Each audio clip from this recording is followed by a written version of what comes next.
നമസ്കാരം. മലയാളി വാർത്തയിലേക്ക് സ്വാഗതം. അങ്ങനെ മുഖ്യമന്ത്രി പിണറായി വിജയനും ഒരു ഭക്തനായിരിക്കുന്നു. എന്തിനായിരുന്നു വിശ്വാസികളെ പോലും ഒഴിവാക്കിക്കൊണ്ടുള്ള ഒരു ആഗോള അയ്യപ്പ സംഗമം? അതിൻ്റെ ഉത്തരമാണ് ഇന്ന് വൈകിട്ട് ലഭിച്ചിരിക്കുന്നത്. ഒരു രാഷ്ട്രീയ പാർട്ടി പരിപാടി നടത്തുന്നത് പോലെ പാർട്ടിയിലെ ചില നേതാക്കന്മാരും മുഖ്യമന്ത്രിയുടെ ചില പ്രിയപ്പെട്ടവരും മാത്രം ഒതുങ്ങുന്ന ഒരു പരിപാടിയായിട്ട് അയ്യപ്പ സംഗമം അവസാനിച്ചിരിക്കുന്നു. കുറച്ച് മാസങ്ങൾക്ക് മുമ്പ് അല്ലെങ്കിൽ വർഷങ്ങൾക്ക് മുമ്പ് ജനങ്ങളുടെ നല്ല രീതിയിലുള്ള കാര്യങ്ങൾക്ക് വേണ്ടിയിട്ട് അല്ലെങ്കിൽ ജനങ്ങളുടെ ഉന്നമനത്തിന് വേണ്ടിയിട്ട് എന്നൊക്കെ പറഞ്ഞുകൊണ്ട് കൊട്ടി ആഘോഷിച്ച് നടത്തിയിട്ടുള്ള നവകേരള സദസ്സിനെ കുറിച്ച് ഓർമ്മയുണ്ടല്ലോ. അതേ രീതിയിൽ ആർക്കും ഒരു ഉപയോഗവും ഇല്ലാത്ത രീതിയിലായി മാറിയിരിക്കുകയാണ് മുഖ്യമന്ത്രി പിണറായി വിജയൻ അങ്ങ് കോടതി വരെ പോയി കാര്യങ്ങൾക്ക് പച്ചക്കൊടി വാങ്ങിക്കൊണ്ട് നടത്തിയിട്ടുള്ള അയ്യപ്പ സംഗമ വേദി. ഈ അയ്യപ്പ സംഗമം കൊണ്ടുദ്ദേശിച്ചത് പ്രധാനമായിട്ടും ഈ ശബരിമലയിലെ മാസ്റ്റർ പ്ലാനുമായി ബന്ധപ്പെട്ടുള്ള തീരുമാനങ്ങൾ, സ്പോൺസർമാരെ സംഘടിപ്പിക്കൽ എന്നതൊക്കെയായിരുന്നു. പക്ഷേ ഒരു സ്പോൺസർ പോലും ഈ പരിപാടിക്ക് ഉണ്ടായിരുന്നില്ല എന്നുള്ളത് യാഥാർത്ഥ്യമാണ്.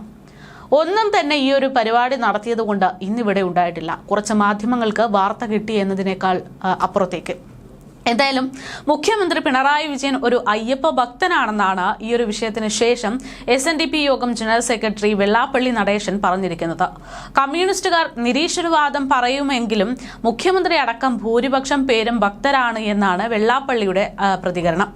ആഗോള അയ്യപ്പ സംഗമത്തിൽ പങ്കെടുക്കാനെത്തിയിട്ടുള്ള വെള്ളാപ്പള്ളി മാധ്യമങ്ങളോട് സംസാരിക്കവെയാണ് അദ്ദേഹം 2 തവണയോളം ശബരിമലയിൽ വന്നത് ശരിക്കും പറയുകയാണെങ്കിൽ അദ്ദേഹത്തിന് ഒരു വിശ്വാസമുള്ളത് കൊണ്ടാണ് എന്ന് പറഞ്ഞു വെച്ചിരിക്കുന്നത്.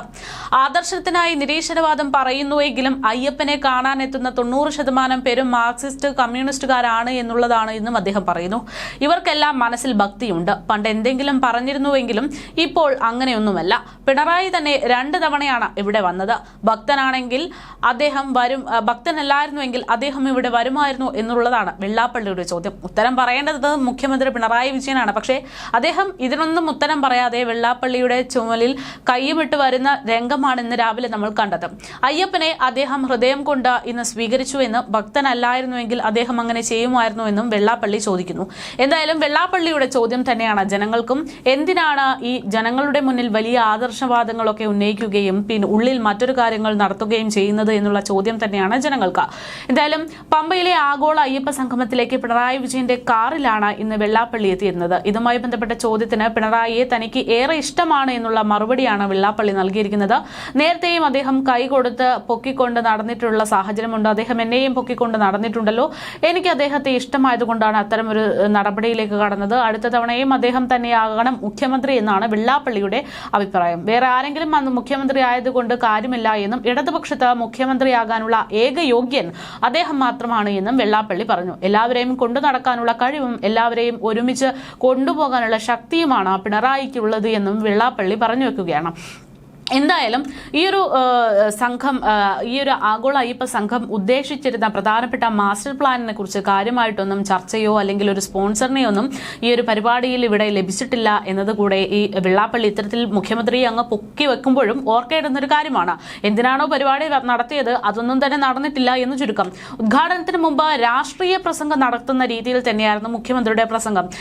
രാഷ്ട്രീയ വിമർശനം ഉണ്ടാകുന്നത് പോലെ ഈ പരിപാടിയെ എതിർത്ത ആളുകൾക്കുള്ള ഒരു കടുത്ത മറുപടി, മുഖ്യമന്ത്രി എന്നൊക്കെ പറയുന്നത് ഇരട്ടച്ചങ്കനാണ്, കുറുക്കിക്കൊള്ളുന്ന മറുപടി പറയുന്നതാണ് എന്നൊക്കെയാണ് സഖാക്കന്മാർ പറയുന്നത്.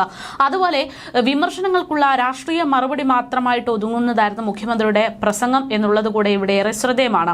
മുഖ്യമന്ത്രി പിണറായി വിജയൻ ഒരു ഭക്തനാണ് എന്ന് പറഞ്ഞുകൊണ്ട് വെള്ളാപ്പള്ളി അവിടെ അവസാനിപ്പിക്കുന്നത് മുഖ്യമന്ത്രിയുടെ ആദർശങ്ങളെ തകർക്കുക എന്നുള്ളൊരു കാര്യം കൂടെയാണ് എന്നുള്ളത് എന്തായാലും അദ്ദേഹത്തിന് മനസ്സിലായിട്ടില്ല എങ്കിലും ജനങ്ങൾക്ക് കൃത്യമായി മനസ്സിലാകുന്നുണ്ട്.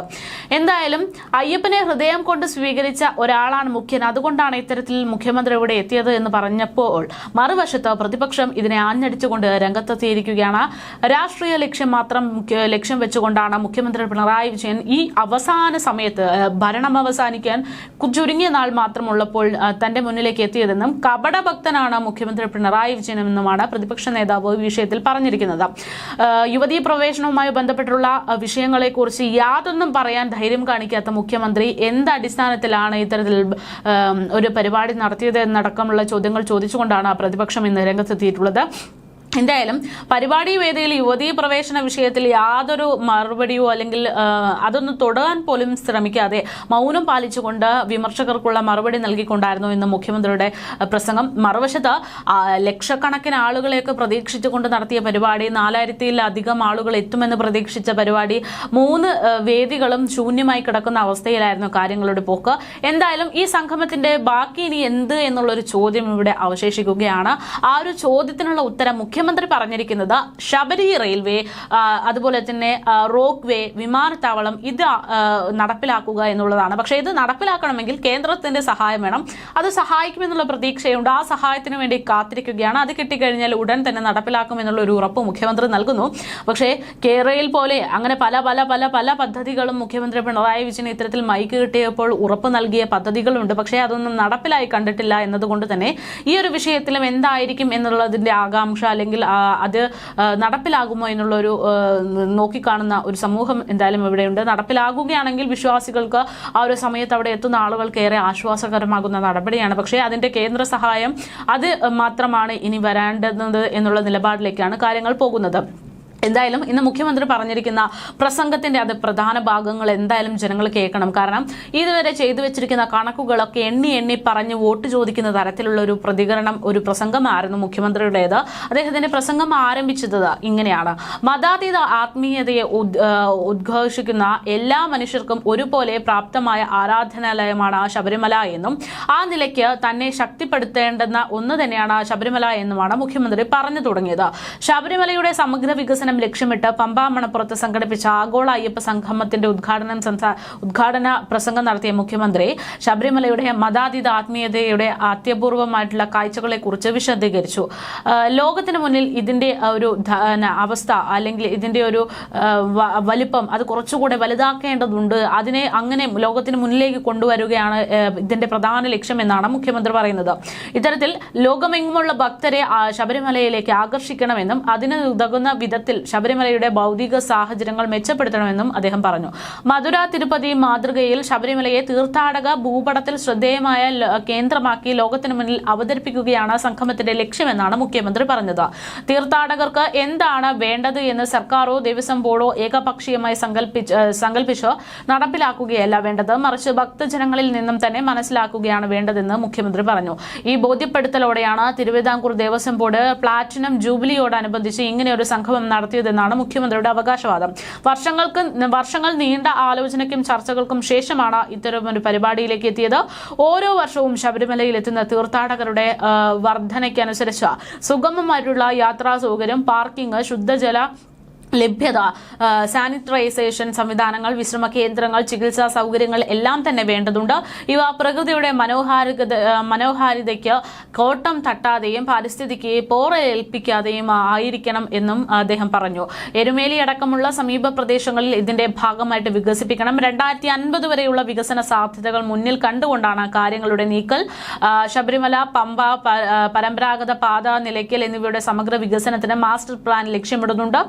2022 മുതൽ 27 വരെയുള്ള ആദ്യഘട്ടത്തിൽ 600.47 കോടി രൂപയും 2028-33 വരെയുള്ള രണ്ടാം ഘട്ടത്തിൽ 100.02 കോടിയും 34-39 വരെയുള്ള കാലഘട്ടത്തിൽ മൂന്നാം ഘട്ടമായി പരിഗണിക്കുമ്പോൾ 77.68 കോടി രൂപയും ഉൾപ്പെടെ ആകെ 778.17 കോടി രൂപയാണ് ലേ ഔട്ട് പ്ലാൻ പ്രകാരം ചെലവ് കണക്കാക്കുന്നതെന്നാണ് മുഖ്യമന്ത്രി വ്യക്തമാക്കുന്നത്. ട്രാൻസിറ്റ് ക്യാമ്പായിട്ടാണ് പമ്പയെ ലേ ഔട്ട് പ്ലാനിൽ വിഭാവനം ചെയ്തിരുന്നത്. തീർത്ഥാടകർക്ക് സന്നിധാനത്തിലേക്ക് കയറുന്നതിനും സന്നിധാനത്തു നിന്നും തിരിച്ചിറങ്ങുന്നതിനും ഒരു പ്രത്യേക സർക്കുലേഷൻ റൂട്ട് പിന്തുടരുന്നുവെന്ന് ഉറപ്പാക്കി അതുവഴി ഭാവിയിൽ ഉണ്ടാകാറുള്ള തിരക്ക് ഒഴിവാക്കുക എന്നുള്ളതാണ് രീതി അവലംബിക്കുന്നതെന്നും പറഞ്ഞു. പമ്പയുടെ വികസനത്തിനായിട്ട് 2022-27 വരെയുള്ള ആദ്യഘട്ടത്തിൽ 184.75 കോടി രൂപയും 28-33 വരെയുള്ള കാലഘട്ടത്തിൽ രണ്ടാം ഘട്ടമാകുമ്പോൾ 22.73 കോടി രൂപയും ഉൾപ്പെടെ ആകെ 207.48 കോടി കോടി രൂപയും ട്രക്ക് റൂട്ടിന്റെ വികസനത്തിനായിട്ട് 22-25 വരെയുള്ള കാലഘട്ടത്തിൽ ആദ്യഘട്ടത്തിൽ 32.88 കോടി രൂപയും 2024-26 വരെയുള്ള രണ്ടാം ഘട്ടത്തിൽ 15.09 കോടി രൂപയും ഉൾപ്പെടെ ആകെ 47.97 കോടി രൂപയാണ് ഉൾക്കൊള്ളിച്ചിരിക്കുന്നതെന്നാണ് പറഞ്ഞിരിക്കുന്നത്. സന്നിധാനം, പമ്പ, ട്രക്ക് റൂട്ട് എന്നിവയുടെ വികസനത്തിനായിട്ട് ലേഔട്ട് പ്ലാനുകൾ പ്രകാരം ആകെ ചെലവ് കണക്കാക്കുന്നത് 1033.62 കോടി രൂപയാണ്. പമ്പ ഗണപതി ക്ഷേത്രം മുതൽ പമ്പ ഹിൽ ടോപ്പ് വരെ, പമ്പ നദിക്ക് കുറുകെ നിർമ്മിക്കുന്ന സുരക്ഷാ പാലം, നിലയ്ക്കൽ ഇടത്താവളത്തിലെ കോർ ഏരിയയുടെ വികസനം, കുന്നാറിൽ നിന്നും അതുപോലെ തന്നെ ശബരിമല സന്നിധാനത്തേക്കുള്ള കുടിവെള്ള പൈപ്പ് ലൈൻ സ്ഥാപിക്കാൻ നിലയ്ക്കലിലെ ഇടത്താവളത്തിലെ റോഡുകളുടെയും അനുബന്ധ പാലങ്ങളുടെയും നിർമ്മാണം, ശബരിമല സന്നിധാനത്തിന്റെ തീർത്ഥാടക സൗകര്യ കേന്ദ്രം, തന്ത്രി മഠം, പ്രസാദ നിർമ്മാണ വിതരണ സമുച്ചയം എന്നിവയുടെ നിർമ്മാണം, അങ്ങനെ തുടങ്ങി പല പദ്ധതികളാണ് ഇതുമായി ഉദ്ദേശിക്കുന്നത് എന്നും മുഖ്യമന്ത്രി പറഞ്ഞു.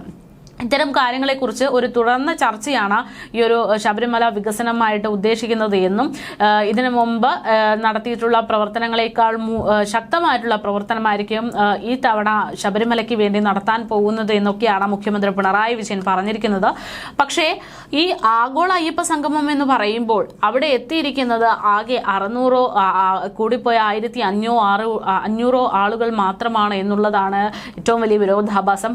ഓൺലൈനായിട്ട് ഏകദേശം 4000-ലധികം ആളുകൾ രജിസ്റ്റർ ചെയ്തിട്ടുണ്ട് എന്നാണ് കണക്കുകൾ പുറത്തുവരുന്നത്. പക്ഷേ ഓൺലൈനായി രജിസ്റ്റർ ചെയ്തിട്ടുള്ള 600-നടുത്തുള്ള ആളുകളും അതുപോലെ തന്നെ ദേവസ്വം ബോർഡ് ക്ഷണിച്ചിട്ടുള്ള ഏകദേശം 500-ലധികം ആളുകളും മാത്രം, അങ്ങനെ ഏകദേശം 1500-ലധികം ആളുകൾ, 1500-നടുത്തുള്ള ആളുകൾ മാത്രമാണ് പരിപാടിയിൽ അവിടെ എത്തിയിരിക്കുന്നത് എന്നുള്ളതാണ്. എന്തായാലും ആളൊഴിഞ്ഞ കസേരകളും മുഖ്യമന്ത്രി പിണറായി വിജയനും അദ്ദേഹത്തിന്റെ സുഹൃത്തുക്കളും ഒക്കെ തന്നെയായിരുന്നു പരിപാടിയിൽ ഉണ്ടായിരുന്നത്. ഇനി ഈ പരിപാടിക്ക് വേണ്ടി ചെലവാക്കിയ കണക്കുകൾ കൂടെ പുറത്തു വരുമ്പോൾ ജനങ്ങൾ എന്തായാലും ഞെട്ടും. കാരണം ഒരു വശത്ത് മുഖ്യമന്ത്രി ഒരു തികഞ്ഞ അയ്യപ്പ ഭക്തനായി മാറി എന്നുള്ള വെള്ളാപ്പള്ളിയുടെ പരാമർശം കേട്ട് ഞെട്ടിയിരിക്കുന്ന ജനങ്ങൾക്ക് ഇനി ഞെട്ടാനുള്ളത് പൊതു ഖജനാവിൽ നിന്ന് എടുത്തിരിക്കുന്ന തുകയുടെ കണക്ക് തന്നെയാണ്.